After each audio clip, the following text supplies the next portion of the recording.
Hello, नमस्कार. आज आपल्याकडे श्रावण मास चालू आहे आणि श्रावण मास म्हटलं की देवदर्शन, देवपूजा, शिवाय उपवास, आणखीन दुसरं म्हणजे सणासुदांची अगदी या महिन्यामध्ये रेलचेल चालू असते. आणि त्या सर्व सणांमधला एक आवडता माझा जिव्हाळ्याचा, प्रेमाचा आणि नाती जपणारा सण म्हणजे रक्षाबंधन. आठवड्याभरावरतीच रक्षाबंधन आलं आहे हे माझ्या आज सकाळी लक्षामध्ये आलं. आज रविवार होता. दिवसभराचं कामाचं नियोजन मी केलं होतं. आठवडाभर ऑफिसच्या कामामुळे मला घरातल्या कामाकडे लक्ष लागत नाही, म्हणून मी प्रत्येक रविवारी माझ्या घरातील कामांची ही यादी बनवत असतो आणि खूपच गडबडीमध्ये हे सगळं पूर्ण करायचं असतं. हे चालू असताना सकाळी किचनमध्ये असताना माझ्या डोक्यामध्ये प्रकाश आला की अरे, आठवड्यावरतीच रक्षाबंधन आलं आहे आणि आपण आपल्या भावाला राखी पाठवायची आहे. पटकन मी माझ्या हातातील काम ठेवलं आणि माझ्या गावाकडील छकूला फोन केला.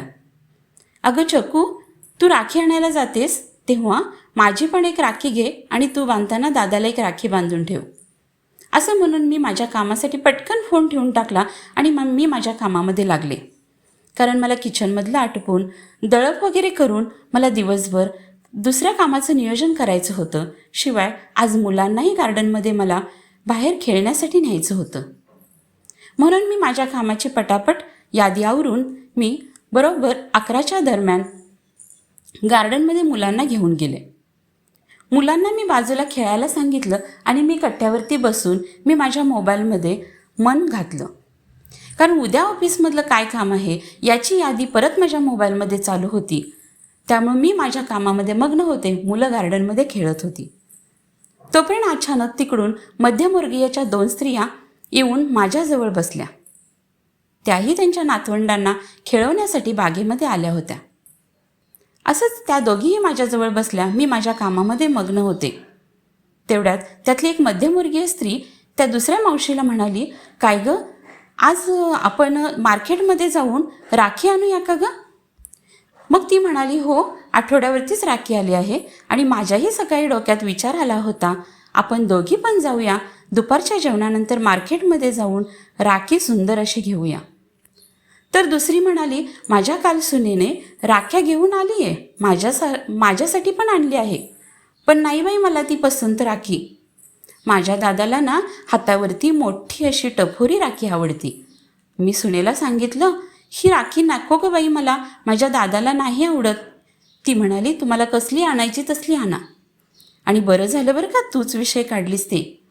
आपण दोघी पण जाऊया, दुपारच्या जेवणानंतर मार्केटमध्ये जाऊन माझ्या भावाला आवडते तसली मी राखी घेईन आणि मी ते पाठवीन. तोपर्यंत दुसरी मावशी म्हणते, मला तर की नाही राखी आणण्यापेक्षा जाऊन बांधावंसंच वाटतं गं. मग ती म्हणाली, का जात नाहीस तू? नाही गं, सून ऑफिसला आहे, मुलगा ऑफिसमध्ये, कोण येणार माझ्याबरोबर गावाकडे?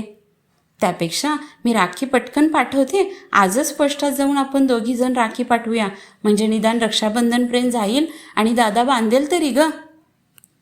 अरे चा, ते संभाषण ऐकत असताना माझ्या अंगावरती काटा आला. मला खूप वाईट वाटलं आणि माझे डोळे पाणावले.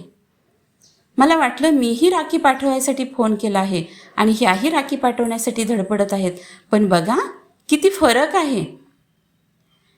ह्या धावपळीच्या जीवनामुळे फक्त मी उठून आता एक फॉर्मॅलिटी म्हणून मी माझ्या छकूला फोन करून सांगितला की दादाला राखी तेवढी दे गं, आणि पटकन मी फोन ठेवून टाकला.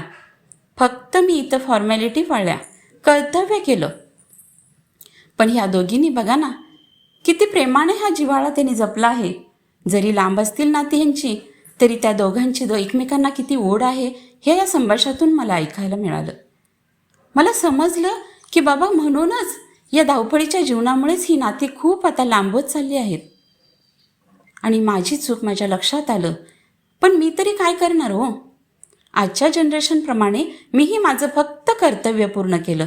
त्यामध्ये जिव्हाळा, प्रेमाचा ओलावा कुठेही नव्हता.